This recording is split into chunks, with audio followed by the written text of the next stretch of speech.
Robert Venturi, born in 1925 in Philadelphia, was one of the most original talents in contemporary architecture. He has been credited with saving modern architecture from itself through both his eloquent writings and the striking appearance of his buildings. He was not only an architect, but also a writer, teacher, artist, and philosopher. Venturi graduated from Princeton University in 1947 and received his Master of Fine Arts degree there in 1950. From 1954 to 1956, he studied at the American Academy in Rome.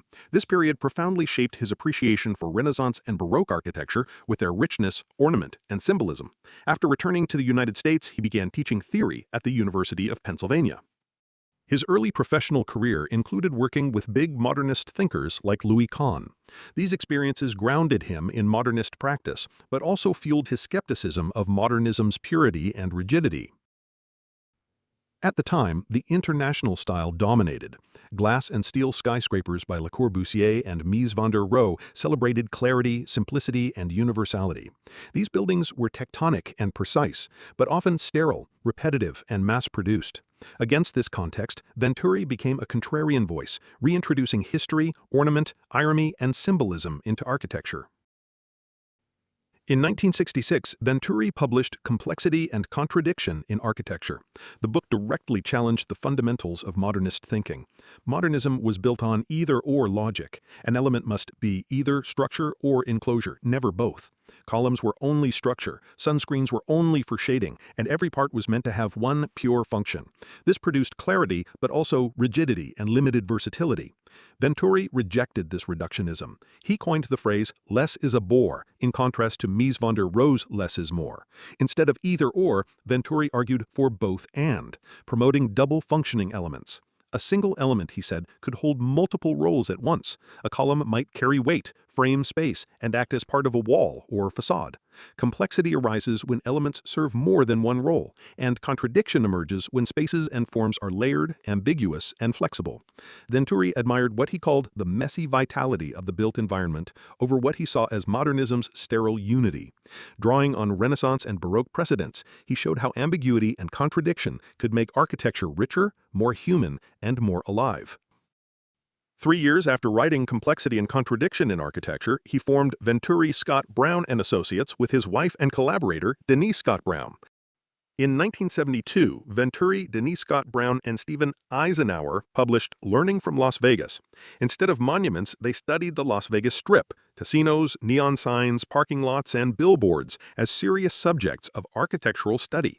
The book argued that architecture is not only about form, but also about communication and symbols. From this came their famous distinction between the duck and the decorated shed.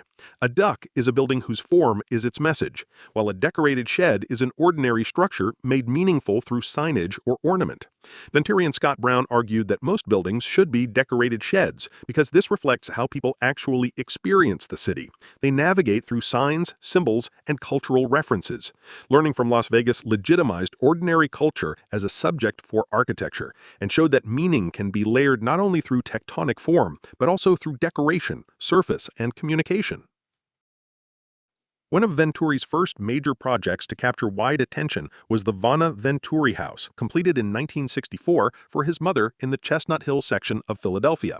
At first glance, it looks almost naive, like a child's drawing of a house, a gable, a chimney, and a box. But this apparent simplicity was deliberate. The oversized gable and monumental chimney exaggerate ordinary domestic features, turning them into symbols. Venturi even joked that the chimney was giving the finger to modernism. Looking closer, the house is full of contradictions. The front facade seems symmetrical, but the details undermine that balance. The window is off-center, the pediment is classical but broken, and the archway suggests a grand entrance only to reveal a small, recessed door. In this way, the house recalls historical tradition and subverts it at the same time. Inside, what looks like a simple form from the street becomes a surprisingly complex spatial sequence. Split levels overlap, rooms interlock, and circulation paths feel both direct and ambiguous. There are moments of compression and release, of openness and enclosure, all contained within a modest domestic plan. The Vanna Venturi house embodied Venturi's philosophy of both and, in built form. It was ordinary and monumental, simple and complex, symmetrical and asymmetrical. It challenged modernism's clarity and purity, proving that ambiguity and contradiction could produce richness and meaning in even the smallest building type, a suburban home. Although lesser known, Venturi's other works extended these ideas. The Guild House was a red brick apartment block topped with an oversized television antenna, a playful symbol of ordinary culture. Franklin Court in Philadelphia used steel frames to outline Benjamin Franklin's demolished home, treating architecture as memory. The Sainsbury wing of the National Gallery in London reintroduced classical references with postmodern irony. Venturi's writings and buildings made him a central figure in the rise of postmodernism. The theorist Charles Jenks built his definition of postmodern architecture on Venturi's foundation. Philip Johnson, once an advocate of international style and modernist glass box architecture, shifted perspectives to try out postmodernism after reading Venturi, famously adding a broken pediment to the AT&T building in New York. And as a teacher at Yale, Venturi influenced a generation of architects, including the Australian Peter Corrigan, whose Remit Building 8 in Melbourne carries Venturi's eclectic, symbolic spirit.